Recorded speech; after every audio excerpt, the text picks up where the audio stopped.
Suppose আমি গতকালের ভিডিওতে বলেছিলাম যে আমি কারোর বিষয়ে কোনো কথা বলতে চাই না, কারণ কেউ বিবাহিত, কেউ অবিবাহিত, কেউ সংসার করছে, সো আমি কারোর বিষয়ে কোনো কথা বলতে চাই না।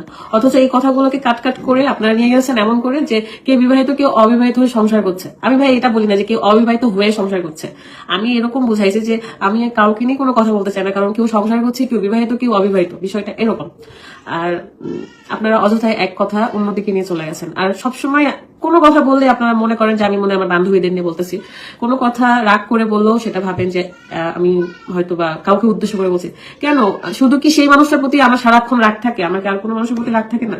তো আমি চাইবো আপনারা অযথায় আমার কথা কাট করে নিয়ে কাউকে ইঙ্গিত করে তার ছবি দিয়ে পোস্ট করেন না, বা তার কোনো কথা নিয়ে আমাকে পোস্ট করেন না। কারণ আপনারা একটা কমন সেন্স নাই আপনাদের, মানে যারা ভিডিও বানাচ্ছেন আর কি, এই সামান্য কথাগুলো নিয়ে যে আমি বলেছি বিবাহিত, কেউ অবিবাহিত, কেউ সংসার করছে।